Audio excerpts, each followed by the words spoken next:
मेरा नाम सुनैना है। मैं एक छोटे से गांव के साधारण लेकिन बहुत ही पेचीदा घराने में पैदा हुई। मेरे पापा किसान थे जो बहुत ही मेहनती और शांत स्वभाव के थे। वे दिन भर खेतों में काम करते और शाम को थके हारे घर लौटते। लेकिन वो घर असल में मेरे पापा का था ही नहीं। वहां पर चाचा का राज था। चाचा सरकारी कर्मचारी थे और दादा दादी ने हमेशा उन्हीं को सब कुछ समझा। घर की बागडोर, फैसले, इज्जत, यहाँ तक कि पापा की भी हर चीज उनके कदमों में थी। मेरी माँ, जिन्हें सब मीरा कहते थे, एक मेहनती और साधारण औरत थी। वो पापा से ज्यादा कुछ कहती नहीं थी, बस खामोशी से मेरी पैदाइश के बाद हर दिन काटती जा रही थी। हाँ, मैं उनकी इकलौती संतान थी। मेरी पैदाइश पर माँ के चेहरे पर एक अलग चमक आई थी, लेकिन वो खुशी सिर्फ चंद लम्हों की थी। डॉक्टर ने जब ये बताया कि मेरी एक टांग दूसरी से छोटी है और मैं सारी उम्र लंगड़ाकर चलूंगी, तो वो चमक उनकी आंखों से छिन गई। मेरी बेटी का नसीब तो खराब हो गया, माँ ने दबी आवाज में कहा। लेकिन मैंने उनकी आवाज में वो कपकपाहट महसूस की जो इंसान अपनी हारी हुई तकदीर पर करता है। तू लंगड़ी है। ये आवाज मेरी चाची की थी, जो हर दिन मेरे वजूद पर एक नया ताना लगाती थी। उनकी 3 संतानें थीं, 2 बेटियां और 1 बेटा। बड़ी बेटी गुड़िया को तो जैसे मेरा मजाक उड़ाने का लाइसेंस मिला हुआ था।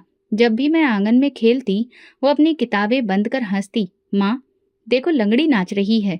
माँ कुछ नहीं कहती थी। बस रात को माँ मेरे बालों में उंगलियां चलाते हुए चुपचाप आंसू बहाती थी। मैं उनसे कहती, माँ, आपने मुझे सब्र सिखाया है तो आप भी मत रोया करो। जो भी होता है भगवान देख रहा है। मैंने बचपन में ही सीख लिया था कि बर्दाश्त कैसे करते हैं। जब दादाजी दुनिया से चले गए तो उनकी सारी जायदाद चाचा के नाम हो गई। पापा के हिस्से में कुछ भी नहीं आया। मेरे पापा बहुत सीधे थे। उन्होंने कभी अपने अधिकार के लिए आवाज नहीं उठाई। शायद वो समझते थे कि बेटे के ना होने की सजा उन्हें उम्र भर भुगतनी पड़ेगी। और शायद मेरी लाचारी ने भी उनके दिल से ये उम्मीद निकाल दी थी कि अब कुछ बदल सकता है। मेरी चाची का लहजा हर दिन तेज होता गया। अगर कभी मैं माँ के साथ कुछ बनाने बैठ जाती तो वो टोक देती, टूटी चीजें सिर्फ मनुष्यत लाती हैं, अपने कमरे में चली जा। और मैं चुपचाप वापस चली जाती। मेरी दुनिया मेरी किताबें थी। स्कूल में मेरी टीचर मुझे बहुत पसंद करती थी। कहती थी, सुनैना, तुम बहुत होनहार हो, भगवान तुम्हारे साथ है। ये सुनकर मुझे अपने वजूद की थोड़ी अहमियत महसूस होती थी। लेकिन स्कूल से घर आते ही सब कुछ बदल जाता। यहाँ ना तो तारीफ थी ना कदर। मैं कभी अपनी चाची के बेटे के जूते ठीक कर रही होती, तो कभी गुड़िया के कपड़े तय कर रही होती। यही काम थे जो मुझे इज्जत नहीं, सिर्फ तरस दिलाते। एक दिन माँ मुझे देखकर कहने लगी, सुनैना, तुम भगवान की बनाई हुई खास रचना हो। उसने तुम्हें हम पर रहम करके दिया है। मैंने उनके हाथ पकड़े। माँ, आप मेरे लिए भगवान का सबसे बड़ा इनाम हो। मैं जानती हूँ जो दुख आज है, कल भगवान उनका हिसाब लगाएगा। लेकिन कभी कभी माँ चुपचाप छत पर जाकर बैठ जाती। मैं माँ से कहती, अगर कोई हमें कमजोर समझता है तो वो भगवान की मर्जी नहीं जानता। माँ मेरे सिर पर हाथ फेर कर मुस्कुरा देती, लेकिन उनकी मुस्कान में इतनी थकान होती कि क्या कहूँ। मैंने बचपन में ही समझ लिया था कि अपनी पहचान की जंग मुझे खुद लड़नी पड़ेगी। रात को जब सब सो जाते, मैं अपने बस्ते से किताबें निकालकर एक कोने में बैठ जाती। रोशनी की हल्की किरण में पढ़ना मेरे लिए उम्मीद का चिराग होता था। मैं सोचती, एक दिन आएगा जब कोई मुझे सिर्फ मेरी टांग से नहीं, मेरे दिल, मेरी अकल और मेरी मेहनत से पहचानेगा। जब मैं 5वीं क्लास में स्कूल के प्रतियोगिता में इनाम जीती तो पहली बार मुझे लगा कि मेरी जिंदगी में कुछ अच्छा भी है। स्कूल के प्रिंसिपल ने सबके सामने मेरे नाम का ऐलान किया और मुझे स्टेज पर बुलाया गया। पूरे स्कूल ने तालियां बजाईं। मैंने अपने बंद दिल में सोचा, शायद अब घरवाले भी मुझे खुशी से अपना मानेंगे। लेकिन जैसे ही मैं घर पहुंची, गुड़िया ने मेरे हाथ से सर्टिफिकेट छीना और जोर से हंसते हुए बोली, इस लंगड़ी को इनाम कैसे मिल गया? लगता है प्रिंसिपल को तरस आ गया होगा। मेरी चाची ने उसकी हाँ में हाँ मिलाते हुए कहा, पढ़ाई से क्या होता है, इसे तो घर में ही रहना है, कोई इसको नौकरी थोड़ी देगा। मेरी माँ ने धीमी आवाज में कहा, बच्ची अगर पढ़ लिख ले तो उसे भी सहारा मिल जाता है। मेरी चाची ने नाक चढ़ाकर जवाब दिया, सहारा? जिसका खुद का पांव ही टेढ़ा हो, उसे कौन सहारा देगा? लोग तो ऐसी लड़कियों को तलाकशुदा आदमियों से भी नहीं ब्याहते। मैं उस वक्त चुप रही। कुछ कहना बेकार था, क्योंकि यहाँ किसी को मेरी काबिलियत की कदर नहीं थी। सिर्फ मेरी मजबूरी दिखती थी।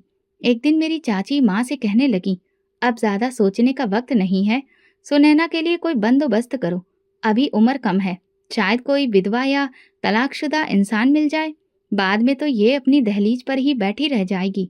माँ ने नजर नीची रखकर कहा, वो भी पढ़ना चाहती है। इस पर मेरी चाची तुरंत बोली, पढ़कर क्या करेगी, लड़की है, पढ़ेगी तो जुबान लड़ाएगी, तुम्हारी तरह चुप नहीं रहेगी। उस दिन मैंने पहली बार अपनी माँ की खामोशी में बेबसी नहीं डर देखा। वो डरी हुई थी कि अगर मेरी चाची नाराज हो गई तो चाचा घर का खर्चा भी बंद कर देंगे। मेरी चाची ने एक दिन एक रिश्तेदार को बुलाया। उस वक्त मैं रसोई में सब्जी काट रही थी। जब वे लोग आए तो मुझे बुलाया गया, जैसे किसी चीज का मुआयना हो रहा हो। औरत ने मेरी तरफ देखकर कहा, यही है, लाचार है ना। इस पर मेरी चाची ने तुरंत कहा, लेकिन बहुत अच्छी है, शरीफ है, घर के काम जानती है। साथ में बैठे आदमी ने कहा, हमें तो ऐसी बहू चाहिए जो हमारे बेटे का सहारा बने, खुद सहारा मांगने वाली नहीं। अगले दिन उन्होंने इनकार कर दिया और उस इनकार के बाद जैसे घर में जश्न हुआ। गुड़िया ने ताना मारते हुए कहा, एक और नाकामी, सुनैना को तो अब गिनकर ही रिश्ते आएंगे। मैं चुपचाप छत पर जाकर बैठ गई। ये सब मेरे लिए नया नहीं था, लेकिन हर बार कुछ अंदर जरूर टूट जाता था। कभी कभी मेरी चाची काम से बचने के लिए मेहमानों के सामने खुद बैठ जाती और फिर मेरे हालातों पर खूब मजे लेती। इसका तो शरीर भी पूरा नहीं है, बेचारी, इसकी माँ इसे कैसे पाल रही है। गुड़िया स्कूल में मेरे साथ थी, लेकिन वो हमेशा अपने आप को मुझसे बेहतर समझती थी। हालांकि क्लास में वो बड़ी मुश्किल से पास होती, लेकिन उसे इस बात का घमंड था कि वो खूबसूरत है। सुनैना, नंबर लेकर क्या करोगी, चेहरे पर तो कुछ भी नहीं है, तुम्हें कोई मेरिट भी नहीं करेगा, सहारे की जरूरत है, वो कहती। मैंने कभी जवाब नहीं दिया, बस एग्जाम में एक एक नंबर बढ़ाती रही। 9वीं क्लास में जब मेरा रिजल्ट आया, मैंने पूरी क्लास में दूसरी पोजीशन हासिल की थी। घर जाकर पापा को बताया तो वो मुस्कुराकर देखने लगे, लेकिन कुछ बोले नहीं। मेरी चाची ने सुना तो तुरंत बोली, क्या फायदा ऐसे नंबरों का, इसको चार दीवारी से बाहर निकलने कौन देगा, शादी करवाओ और निपटाओ इसे। पापा कुछ नहीं बोले। माँ खामोश थी और मैं दिल ही दिल में सोच रही थी, क्या मेरी जिंदगी का मतलब सिर्फ निपटाना है। उसी दिन मेरी चाची ने फिर से एक दूसरे के दूर से रिश्तेदार से बात की। वो इंसान उम्र में मुझसे बहुत बड़ा था, उसकी पत्नी का देहांत हो गया था। मेरी चाची को लगा कि ये मेरे लिए अच्छा रिश्ता है, लेकिन इस बार जब वो आए, मैंने उनकी आंखों में वही पुराना सवाल पढ़ लिया, ये तो लाचार है। उन्होंने भी इनकार किया, मगर जाते जाते एक बात कह गए, लड़की तो अच्छी लगती है पर मेरे बच्चों को संभाल नहीं पाएगी। अगले दिन गुड़िया फिर ताना मारने आई, सुना है कल वाले भी इनकार करके चले गए, तुम तो पूरे गांव में मशहूर हो गई हो, रिजेक्टेड पीस। मैंने सिर्फ इतना कहा, मेरे नसीब का फैसला इंसान नहीं भगवान करेगा। और वो हंसी, जैसे मैंने कोई बहुत बड़ा जोक सुना दिया हो। लेकिन मैं जानती थी कि मेरी कहानी यहीं खत्म नहीं हुई है। मैंने खुद से वादा किया था, अगर लोग मेरी लाचारी को मेरा अंजाम समझते हैं तो मैं उसे अपनी शुरुआत बना लूंगी। अब मैं 10वीं क्लास में थी, बस मेरी एक ही ख्वाहिश थी कि अच्छे नंबर लाकर शहर के कॉलेज में दाखिला लेना। मैं दिन रात मेहनत करने लगी, लेकिन घर का माहौल अभी भी बोझिल था। मेरी चाची हर दूसरे तीसरे दिन किसी न किसी को ले आती और मैं समझ जाती थी कि फिर से एक बार मोल भाव होने वाला है। मेरे एग्जाम पास आ रहे थे और जो माहौल था वो बहुत बुरा था। एक दिन माँ मेरे कमरे में आई, उनके हाथ में कपड़े थे, बोली, ये पहन लो, कल फिर कोई आ रहा है। मैं बस एक लम्हे के लिए उनकी आंखों में देखा, माँ मेरे एग्जाम सर पर हैं, कम से कम अभी तो। उन्होंने हाथ उठाकर मेरी बात रोक दी, सुनैना तुम्हें पता है हम कब से तुम्हारी चाची के रहमो करम पर हैं, पापा भी चुप हैं, तुम ही समझदारी दिखाओ। अगले दिन मैं तैयार होकर बैठी, बालों में तेल लगा था, जूड़ा सलीके से बनाया, लेकिन दिल वो तो जैसे कहीं और था। लोग आए, देखा, सवाल किए और जाते हुए चाचा को अलग ले जाकर कुछ कहा। बाद में मेरी चाची ने माँ को बताया, वो कह रहे थे कि लड़की ठीक है, लेकिन हमारे बेटे को पूरी चाहिए, ना कि कोई आधी लड़की। माँ ने मेरे सामने कुछ नहीं कहा, लेकिन रात को मैंने उनके तकिए की भीगी हुई हालत देखी। मैं छत पर गई, आसमान की ओर देखा और इतना कहा, भगवान मुझे सब मंजूर है, अगर ये मेरे हक में बेहतर नहीं तो फिर ठीक है। ऐसा कई बार हुआ। कुछ लोग ये कहकर इनकार कर देते कि लड़की लाचार है, कुछ कहते घर का माहौल ठीक नहीं, और कुछ यूं ही खामोशी से चले जाते। लेकिन हर बार मेरी पढ़ाई एक कदम पीछे हो जाती। एक दिन मेरी चाची ने साफ साफ कहा, अब इसका स्कूल बंद करवाओ। लड़की को दिन ब दिन पढ़ाने से सिर्फ उसकी जिद बढ़ेगी, नसीब नहीं बदलेगा। माँ ने पापा से बात की, इसे मैट्रिक तक तो पूरी कर लेने दो पढ़ाई। पापा ने सिर झुकाकर कहा, कर ले लेकिन आगे नहीं। मैंने एग्जाम दिए, दिल में दर्द, दिमाग में डर और आंखों में सपना लिए। एग्जाम खत्म हुए, कुछ दिन हो चुके थे, मेरा रिजल्ट सबसे अच्छा आया, लेकिन घर में जैसे किसी को फर्क ही नहीं पड़ा। मैंने वो कॉपी जिस पर सबसे ज्यादा नंबर लिखे थे अपनी किताबों के बीच में छुपा दी। पापा ने एक बार पूछा था, क्या इरादा है आगे पढ़ने का? मैंने कहा, दिल तो है लेकिन हालात नहीं। उन्होंने मेरी बात पूरी होने से पहले ही सिर झुका लिया, जैसे वो खुद इस बात को जानते हो। एक शाम माँ मेरे पास आई, चुपचाप बाल संवारने लगी। मैंने उनके चेहरे को ध्यान से देखा, आंखों के नीचे हल्के काले घेरे थे। बोली, बेटा कल कुछ लोग आ रहे हैं, तुम्हारी चाची कहती है बहुत अच्छा रिश्ता है, लड़का अमीर है। मैंने कोई सवाल नहीं किया, बस इतना कहा, जो ठीक लगे वही करिए। अगले दिन सुबह से ही घर में हलचल शुरू हो गई। मेरी चाची जल्दी जल्दी सफाई कर रही थी, गुड़िया कपड़ों में उलझी थी और मैं कमरे के कोने में बैठी भगवान की पूजा कर रही थी। अजीब सा महसूस हो रहा था, ना परेशानी ना उम्मीद, बस खामोशी। दोपहर को जब सूरज सर पर आया तो मेहमान भी आ गए। मेरी चाची ने तुरंत कमरे में बुलाया और कहा, तैयार हो जाओ, मेहमान आ गए हैं। लड़का कारोबारी है, 2 बच्चे हैं, लेकिन उसके पास पैसा बहुत है। अगर ये रिश्ता हो जाए तो तुम्हारी किस्मत संवर जाएगी। ये तुम्हारे लिए आखिरी मौका है। आखिरी मौका? मैं इस बात पर रुक गई। क्या इंसान की जिंदगी में मौकों की गिनती तय होती है? मैं सफेद रंग का सूट पहने आईने के सामने खड़ी खुद को देख रही थी कि तभी गुड़िया आई और दरवाजे की चौखट से टेक लगाकर कहने लगी, मैडम तैयार हो रही हैं।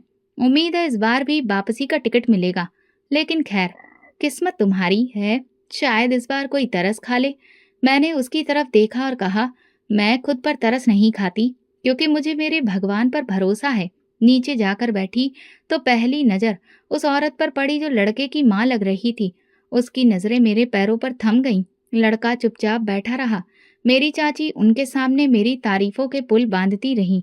बहुत अच्छी लड़की है, माँ बाप की सारी बातें मानती है, घर के काम भी जानती है और चुपचाप रहती है।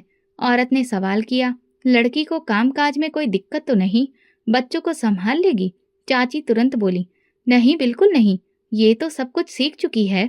मैंने पहली बार बोलने की हिम्मत की, अगर भगवान चाहेगा तो मैं हर रिश्ता निभा सकूंगी। बात पूरी होने के बाद सब उठकर चले गए और शाम को संदेश आया। लड़का भी अपनी पहली पत्नी से तलाक के बाद संभाल नहीं पाया। उसे बच्चों के लिए माँ जैसा प्यार चाहिए। ये लड़की शायद उनके लिए बेहतर नहीं हो। मेरी चाची ने दरवाजा बंद करते हुए कहा, यही होता है जब लड़की में कमी होती है। अमीर लोग हर चीज देखते हैं। मैंने कोई जवाब नहीं दिया। मैं छत पर चली गई।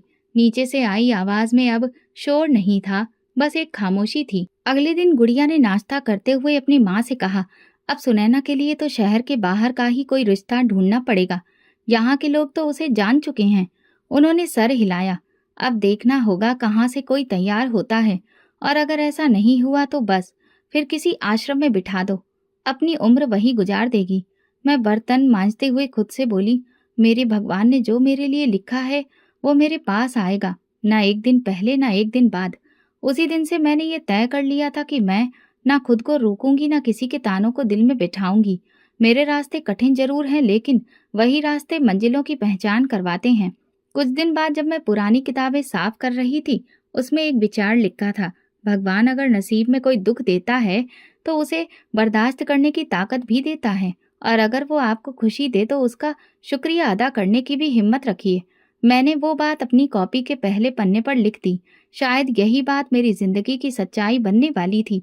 मेरी चाची अब मेरे मामलों में खामोश हो चुकी थी, जैसे हर दरवाजे पर नाम न मिलने के बाद उनके पास कहने को कुछ बचा नहीं था।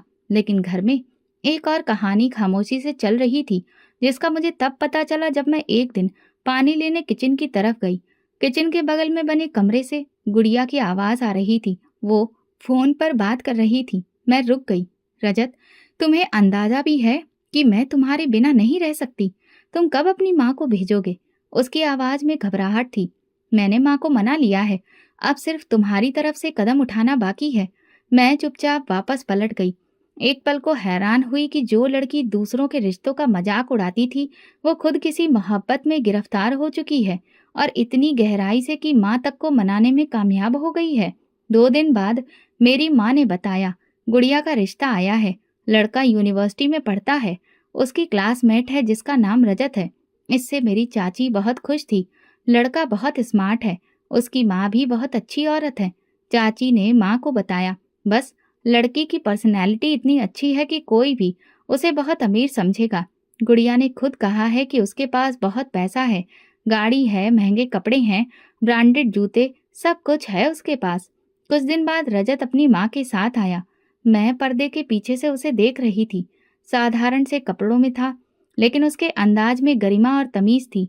माँ भी उसकी नरम लग रही थी। मेरी चाची और गुड़िया दोनों अपनी तारीफें कर रही थी। गुड़िया ना सिर्फ खूबसूरत है बल्कि घर के काम काज में भी माहिर है। मेरी चाची ने बड़े गर्व से कहा। रजत की माँ ने मुस्कुराकर सिर हिलाया।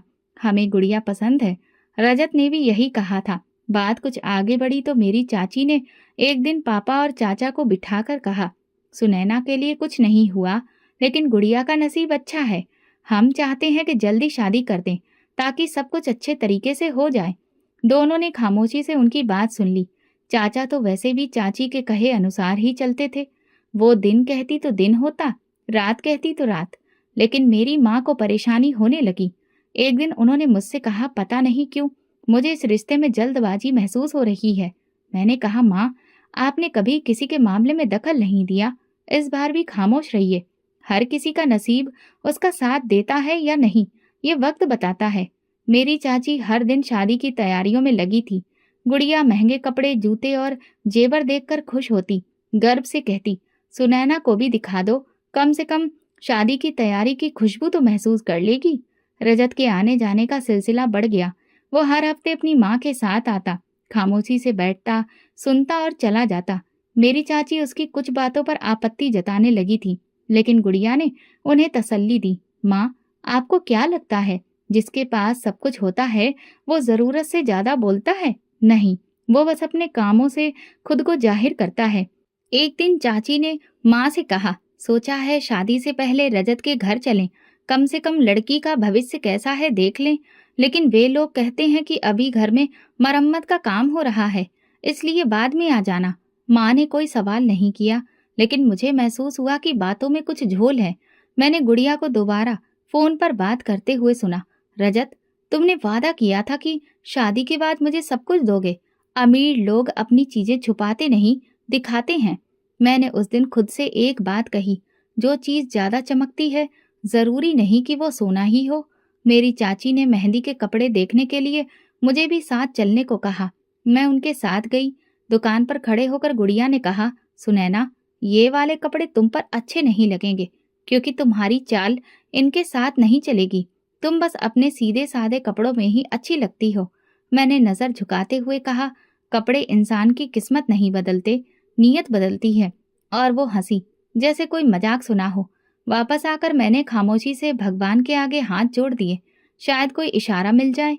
और इस वक्त मुझे एहसास हुआ कि ये रिश्ता, ये रजत और ये दिखावा सब कुछ जल्दी ही अपनी हकीकत दिखाने वाला है। शादी की तारीख करीब आ चुकी थी। घर पे जैसे खुशियों की बहार थी। मेरी चाची हर रोज नए काम गिनवाती। मेहंदी, बारात, रिसेप्शन, सबकी तैयारी जोरों शोरों पर थी। गुड़िया पूरे मोहल्ले में अपनी शादी की बातें गर्व से सुनाती। रजत के घर में तो मैं राज करूंगी। माँ कहती है मेरी किस्मत का सितारा बहुत चमक रहा है। चाचा अब तक खामोश थे, मगर एक दिन चाची ने कहा, अब बस ये काम रह गया है कि एक बार रजत का घर देख लें। हमें भी तसल्ली हो कि लड़की कैसे घर में जा रही है, माहौल कैसा होगा। चाचा ने तुरंत हामी भर दी। अगले दिन दोनों पति पत्नी तैयारी करके निकले। गुड़िया ने जाते वक्त कहा, माँ, बस देख लीजिएगा, महल ही होगा। रजत हमेशा कहता है कि उसे सादगी पसंद है, इसीलिए सब कुछ बाद में दिखाऊंगा।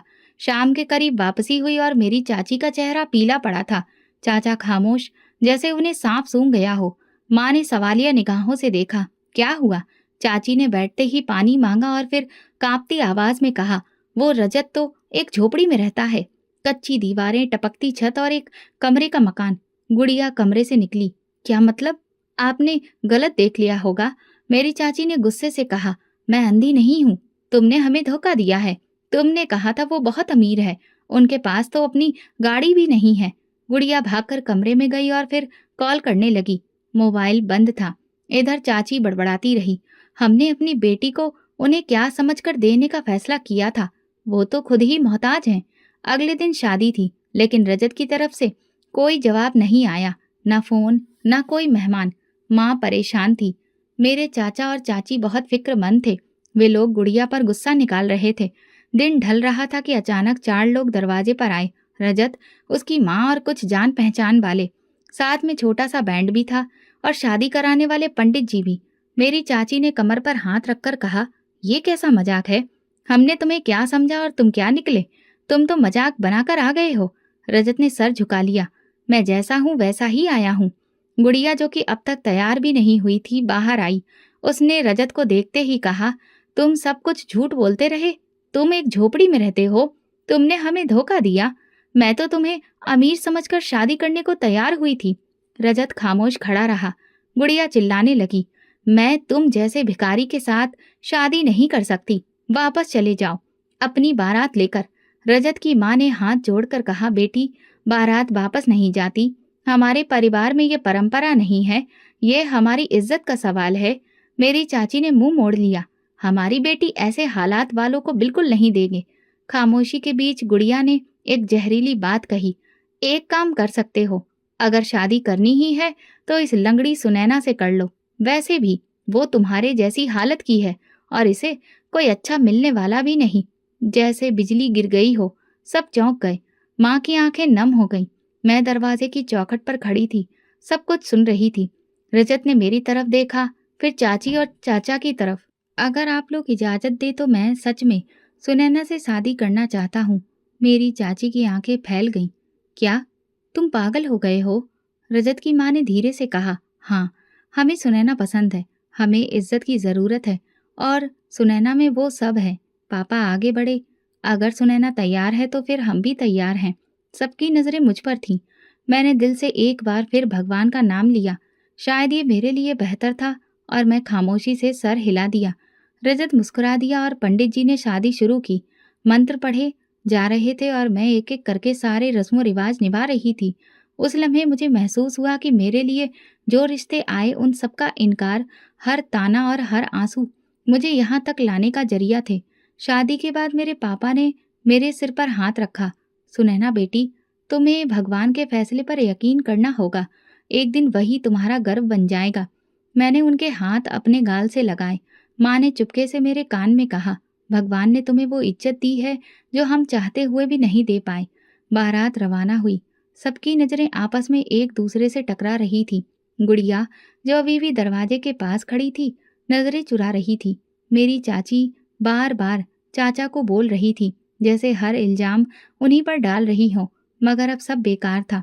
मैं दुल्हन बन चुकी थी, उससे इंसान की जो कल तक गुड़िया का सपना था। गाड़ी में बैठकर मैंने आखिरी बार अपने पुराने घर की तरफ देखा। ना आंसू थे ना पछतावा, बस एक सुकून था, खामोश सा सुकून जो दिल में उतरता है। रास्ते में रजत ने खामोशी तोड़ी। आपने मुझ पर भरोसा किया, इसके लिए थैंक यू। मैंने सिर्फ इतना कहा, जिस पर भगवान का करम हो वो दूसरों पर भी भरोसा कर सकता है। गाड़ी शहर की गलियों से होते हुए एक अलग रास्ते पर मुड़ गई। मैं सोच रही थी कि झोपड़ी शायद किसी वीरान इलाके में होगी, लेकिन रास्ता तो शहर के पॉश इलाके की तरफ जा रहा था। मैं कुछ बोलने ही वाली थी कि रजत ने अचानक गाड़ी एक बहुत बड़े शानदार गेट पर रोकी। मैं चौंक गई।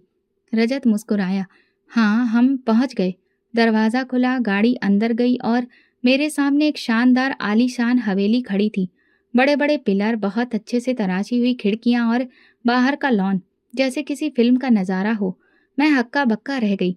दरवाजा खुलते ही नौकरानियों ने फूलों की बारिश की और एक उम्रदराज औरत ने मेरे माथे पर टीका लगाया। स्वागत है तुम्हारा बेटी, ये घर अब तुम्हारा है। मैं दरवाजे पर खड़ी सोच रही थी कि जो इंसान खुद को झोपड़ी वाला कहता रहा, वो इस महल में कैसे रहता है। फिर उन्होंने धीरे से कहा, लीजिए, आपको आपका कमरा दिखा देता हूँ। अंदर दाखिल होते ही हर चीज एक नई दुनिया की झलक थी। कालीन, झूमर, एक से एक सब कुछ महंगा। जब कमरे में दाखिल हुई तो वहाँ हर चीज़ मेरा इंतज़ार कर रही थी। फूलों से सजा बिस्तर, ढेर सारी खुशबू। मैंने हैरत से कहा, ये सब? रजत ने कहा, मैं झूठा नहीं था, सिर्फ चुपचाप था। मैं जानना चाहता था कि कौन मेरे साथ मेरी सच्चाई के बिना चल सकता है। मैंने कहा, तो वो सब झोपड़ी, गरीबों वाला माहौल, वो सब दिखाने का तरीका था। मैं तुम्हारी कजिन को समझ चुका था। उसे प्यार मोहब्बत से कोई मतलब नहीं था, बस उसे रुपया पैसा और चमक देखनी थी। रजत ने कुर्सी पर बैठकर कहा, मैं चाहता था कि जो मेरी पत्नी बने वो मेरी सोच, मेरे जज्बे, मेरे दिल को समझे, और तुमने इसे समझा। मैंने नजर झुकाकर कहा, मुझे तुमसे कुछ नहीं चाहिए था, बस इज्जत जो तुमने दी है वही काफी है। उसमें सब कुछ मेरे लिए बदल गया था। जो कल तक मुझे लंगड़ी कहकर बेकार समझते रहे, आज उनकी नजर में मैं एक महल की मालकिन बन चुकी थी। रात को माँ का फोन आया, सुनैना सब ठीक है ना? मैंने जवाब दिया, माँ, भगवान ने जो सोचा था वो हमारी सोच से भी ज्यादा बेहतर निकला। मैं ठीक नहीं, बहुत अच्छी हूँ। अगली सुबह नाश्ते की मेज पर रजत ने कहा, आज घर वालों को दावत दी है, खास तौर पर तुम्हारी चाची और गुड़िया को। वे आएंगे तो खुद देखेंगे कि सच्चाई क्या है। मैंने कुछ देर सोचा, फिर कहा, ठीक है, शायद यही वक्त है कि सब सच्चाई पता चल जाए। दिन भर मैं तैयार होती रही। नौकरानियां मेरे आगे पीछे घूम रही थीं। बहुत अच्छे पकवान तैयार हो रहे थे। शाम को दरवाजा खुला और मेरी चाची, चाचा, गुड़िया और कुछ रिश्तेदार अंदर आए। मेरी चाची का चेहरा देखने लायक था। उनकी आंखें महल की दीवारों को निहार रही थी। गुड़िया तो जैसे पत्थर बन गई थी। उसने दरवाजे पर कदम रखते ही कहा, ये तो झोपड़ी थी, तुमने हमें धोखा दिया। रजत ने कहा, नहीं, सच्चाई देखने के लिए धोखा नहीं दिया, बस तरीका बदला था। सब खामोश थे। मैंने पहली बार गुड़िया की तरफ देखा। वो नजरें चुरा रही थी। मैंने कहा, तुमने कहा था मेरे जैसी लंगड़ी को यही मिलना चाहिए। तुम ठीक कहती थी, क्योंकि मैंने कभी किसी को दिखावा नहीं किया, ना ही किसी से झूठ बोला। मेरे चाचा कुछ कहने वाले थे कि चाची ने उनका हाथ पकड़कर रोक दिया। रजत ने सबको खाने की दावत दी और मैं आज अपने नए मुकाम पर खड़ी थी। इतना सोच रही थी कि ये किस्मत का बदलाव नहीं, भगवान का इंसाफ है जो वक्त पर और बेहतर सूरत में सामने आया है। उसी रात सब मेहमान चले गए तो घर में ही खामोशी थी। रजत खिड़की के पास खड़े होकर बाहर की रोशनी देख रहे थे और मैं चुपचाप उन्हें देख रही थी। दिन भर के हंगामे के बाद पहली बार हम अकेले थे। मैंने धीरे से कहा, जो कुछ हुआ वो सब सपने जैसा लगता है। रजत ने मुस्कुराकर मेरी तरफ देखा, लेकिन ये सपना नहीं, हकीकत है। बस कुछ वक्त पहले जो तुमने देखा वो मेरी जरूरत से ज्यादा सच्चाई थी, जो मैंने छुपाई। मैंने नजरें उसकी आंखों में गड़ा दी। झोपड़ी में रहने का दिखावा क्यों किया? वो कुर्सी पर बैठ गया। उसका जवाब तुम्हारे सवाल से बड़ा है। मैं खामोशी से उसके सामने बैठ गई। उसने कहना शुरू किया, जिस दिन मैं तुम्हारे घर पहली बार आया वो दिन मेरी जिंदगी का बेहतरीन लम्हा था। गुड़िया के व्यवहार ने मेरे अंदर एक उलझन पैदा कर दी थी। उसी दिन तुम दरवाजे के पीछे छुपी खड़ी थी और गुड़िया सबके सामने तुम्हें लंगड़ी कहकर पुकार रही थी।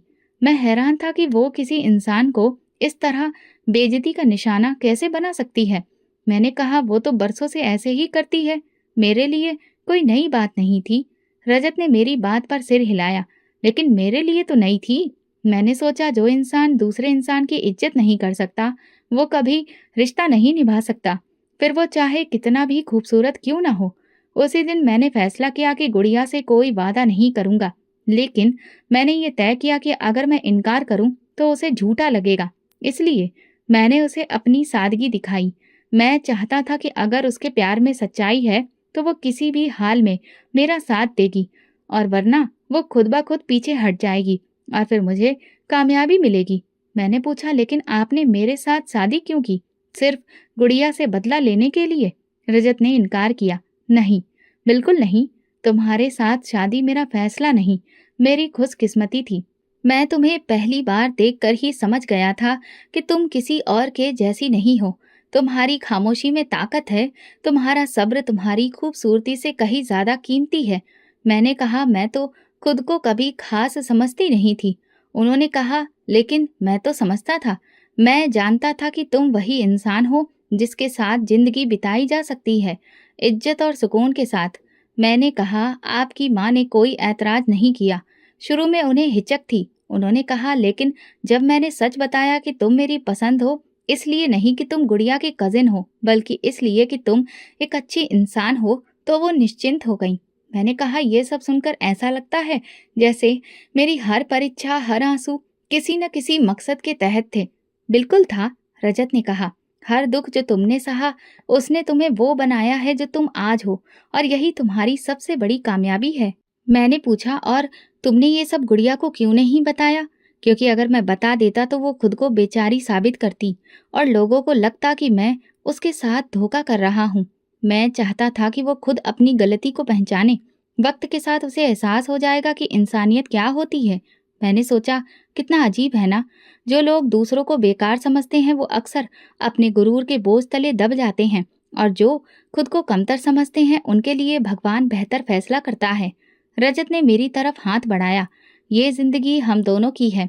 सच्चाई, इज्जत और मोहब्बत के साथ हम आगे बढ़ेंगे। मैंने उनका हाथ पकड़ा और दिल में कहा, भगवान, तुमने मुझे इज्जत दी है, अब मुझे बस इसकी हिफाजत करने की हिम्मत देना। अगली सुबह नाश्ते की मेज पर रजत ने अखबार एक तरफ रखकर कहा, क्या तुम चाहोगी कि हम गुड़िया को यहाँ एक दिन बुलाएं? मैंने कहा, अगर तुम्हारा दिल साफ है तो बुला लो। शायद वक्त ही किसी को आईना दिखा सकता है। रजत ने एक नौकर को बुलाया और खबर भिजवाने को कहा। पूरे दिन में कई बार ख्याल आया कि वो आएगी भी या नहीं, लेकिन अगली सुबह दरवाजे पर बैल बजी और पता चला कि गुड़िया आ गई है। दरवाजा खुला, वो अंदर आई। जैसे ही उसकी नजर सामने की साज सज्जा पर पड़ी, उसके कदम रुक गए। ये वही घर है, उसने धीरे से जैसे खुद को यकीन दिलाया। रजत ने आगे बढ़कर कहा, वेलकम, तुम्हारी सेवा का मौका मिल रहा है, ये भी किस्मत है। गुड़िया ने नजर चुराकर कहा, ये सब कैसे? तुम तो। रजत ने बात काट दी, मैं वही हूं जो था, बस तुम देख नहीं पाई। हम सब मेज पर बैठे थे, मैं चुपचाप खाना परोस रही थी। गुड़िया बार बार इधर उधर देखती, जैसे भरोसा नहीं कर पा रही हो कि जो इंसान कल उसकी नजर में एक भिखारी था, वो आज किसी करोड़पति से कम नहीं। रजत ने कहा, तुम्हें याद है, तुमने मेरी बारात वापस कर दी थी। तुमने कहा था कि मैं एक झोपड़ी में रहने वाला गरीब हूँ। गुड़िया ने नजर नीचे कर ली। मैंने गलती की। रजत की आवाज में सख्ती थी। नहीं, तुमने सिर्फ गलती नहीं की, तुमने मेरे कैरेक्टर पर भी फैसला कर दिया था। मेरी माँ की बेइज्जती की, और जिसे तुम लंगड़ी कहती थी, उस पर ताना मारकर मेरे साथ उसका मजाक उड़ाया। गुड़िया की आंखों में नमी आ गई। मुझे लगा तुम झूठ बोल रहे हो। असल में तुम्हें हमेशा वही सच अच्छा लगा जो तुम्हारे गुरूर को खुश करे। तुमने कभी इंसान को दिल से नहीं पढ़ा, तुमने बस चमक देखी, और जब वो चमक नहीं मिली तो तुमने उसे कचरा समझकर फेंक दिया। मैंने गुड़िया को पानी का गिलास दिया। गुड़िया ने कांपते हाथों से गिलास लिया। सुनैना, मुझे माफ कर दो, मैंने तुम्हें बहुत दुख दिए, तुम्हारे जख्मों पर नमक छिड़का। मैंने कहा, मैंने तुम्हें तो उसी दिन माफ कर दिया था जब तुमने अपने घमंड में अपने नसीब का दरवाजा बंद कर दिया था। लेकिन जिसकी माफी मांगनी है वो मैं नहीं, तुम भगवान से माफी मांगो। गुड़िया ने सिर हिलाया। मैं वाकई पछता रही हूँ, जो भी तुम्हारे साथ किया, अगर वही कभी मेरे साथ हो तो शायद मैं समझ सकूं।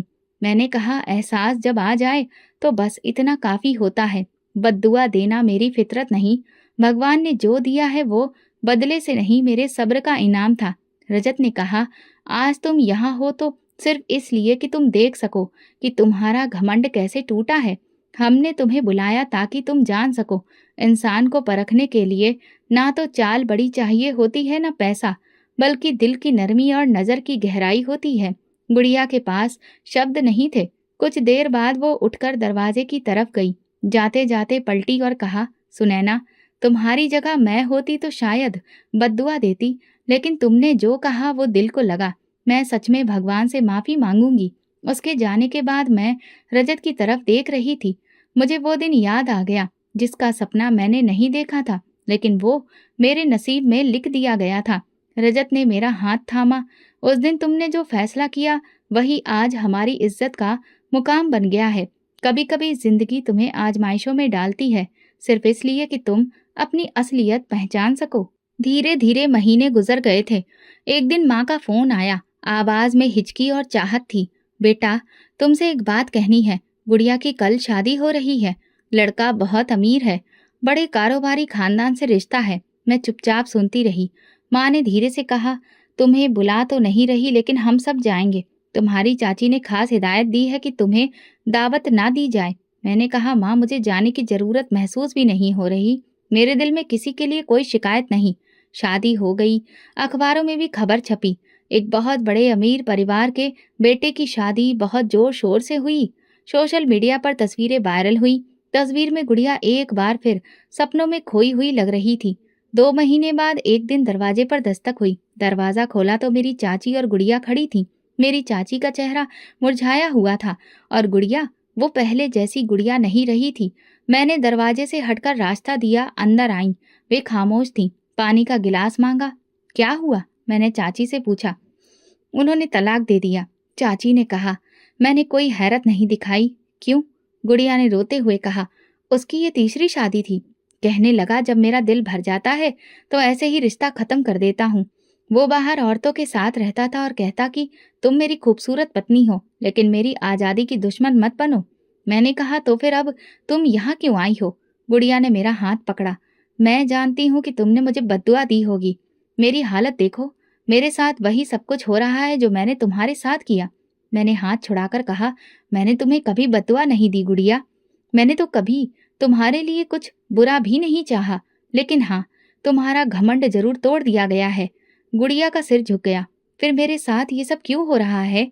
मैंने कहा, शायद इसलिए कि भगवान चाहता है कि तुम अपने कर्मों पर नजर डालो। हम जैसे लोग जो दर्द सहते हैं, वो बदला लेने के लिए नहीं, सबक देने के लिए होते हैं। मेरी चाची ने गहरी सांस ली। हमने तुम्हें हमेशा कम समझा और आज जो कुछ हुआ वो शायद हमारी सोच की सजा है। मैंने कहा, सोचने की बात यह है कि इज्जत पैसे से नहीं, व्यवहार से मिलती है। तुमने मेरी इज्जत को बेकार समझा और मेरी लाचारी को भगवान ने इज्जत में बदल दिया। गुड़िया रो रही थी। माफ कर दो सुनैना, मैं रात को सो नहीं पाती हूँ। हर जगह बेइज्जती होती है, हर जुबान पर ताना होता है।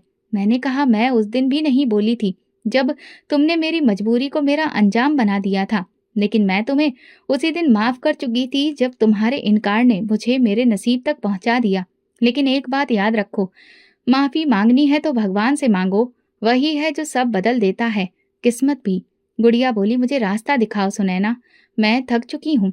मैंने कहा, रास्ता वही है जो मैंने चुना है, सब्र करो, भगवान का शुक्रिया अदा करो और खामोशी से जियो। किसी की इज्जत पर सवाल मत उठाओ, चाहे वो तुमसे कमजोर ही क्यों ना हो, क्योंकि भगवान कमजोरों का भी साथ देता है और जब वो इंसाफ करता है तो कोई बचता नहीं। वो दोनों उठी और दरवाजे से निकलते वक्त पलटी। काश मैं पहले तुम जैसी बन जाती। मैंने कहा, काश तुमने पहले अपने आप को पहचाना होता। जिंदगी का एक दौर खत्म हुआ, लेकिन सब कुछ बाकी था। मेरी चाची और गुड़िया के जाने के बाद कई दिन तक घर में खामोशी के साथ बातें चलती रहीं। ना जुबान से कुछ कहा गया, ना दिल से। माँ ने एक दिन फोन पर कहा, बेटी, गुड़िया के लिए फिर से रिश्ता ढूंढा जा रहा है। तुम्हारी चाची को लगता है कि पहली बार उसकी किस्मत खराब निकली, अगली बार संभल जाएगी। मैंने कहा, अगर सच नहीं बदला तो फिर नसीब का नक्शा बदलना मुमकिन नहीं। कुछ हफ्तों में पता चला कि गुड़िया की दूसरी शादी हो गई है। लड़का विदेश में रहता था, एक कारोबारी विजिट पर आया था। शादी के कुछ ही दिनों के बाद वो वहां वापस चला गया और फिर बातचीत कम हो गई। गुड़िया ने कई बार फोन किया, संदेश भिजवाए, लेकिन वो वापस नहीं आया। आखिरकार वो शादी भी बस कागजों की बनकर रह गई। फिर कुछ महीने गुजरे और फिर से तीसरी बार परिवार के ही किसी जानने वाले के जरिए एक और रिश्ता हुआ। लड़का शहर के एक मशहूर बिजनेसमैन का भांजा था, मगर शादी के बाद पता चला कि वो नशे का आदी था। गुड़िया के ससुराल में उसे बोझ की तरह देखा जाने लगा। कुछ महीनों बाद वहां भी तलाक हो गया। मेरी चाची चुपचाप थी।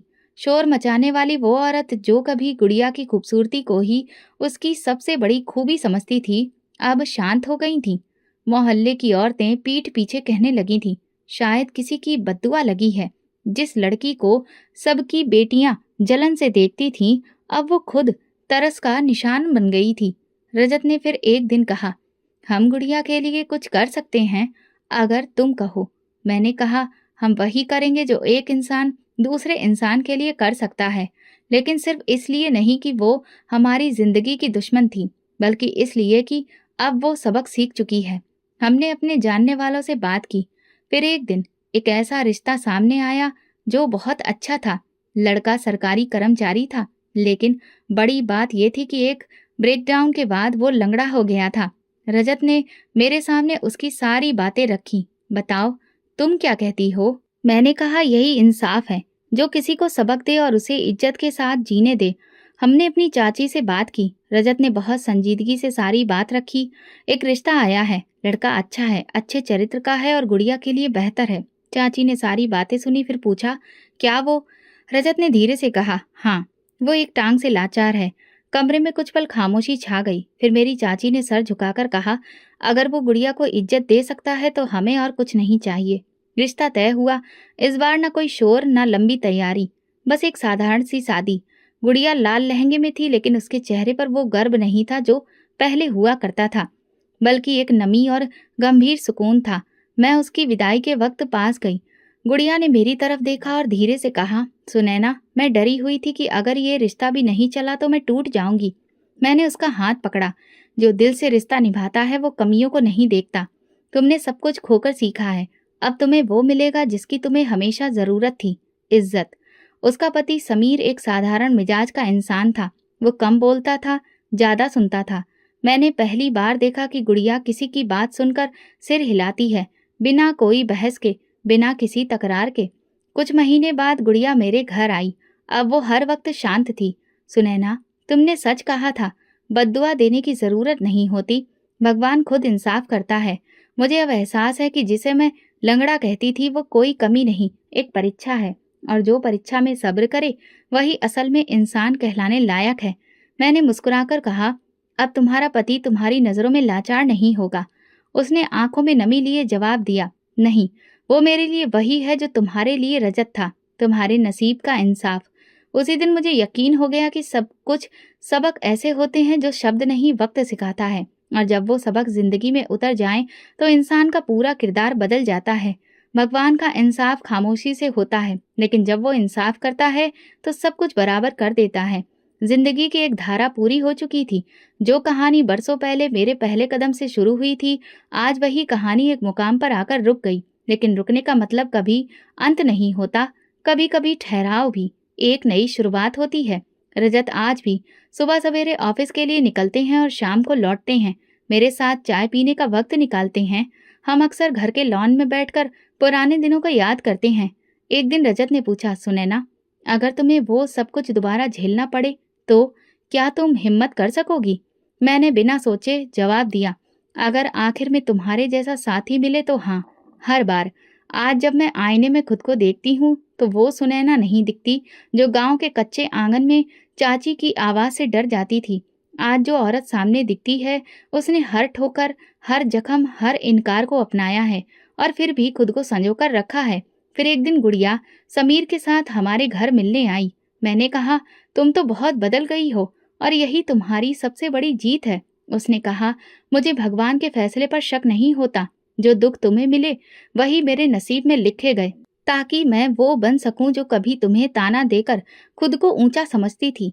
मैंने कहा, जो खुद को बहुत बुलंद समझता है भगवान उसे झुकाना जानता है, और जो खुद को कमजोर मान ले भगवान उसका हाथ थाम लेता है। एक दिन स्कूल की मैडम से मुलाकात हुई। उन्होंने कहा, तुम वही सुनैना हो ना जिसे सब लंगड़ी कहकर बुलाते थे? तुम्हारी खबरें सुनती रहती हूँ। तुमने अपनी किस्मत खुद लिखी है। मैंने कहा, नहीं, ये तो सब भगवान की कृपा है। मैंने तो बस उन पर भरोसा रखा। स्कूल वालों ने मुझसे बच्चियों से बात करने के लिए मदद मांगी।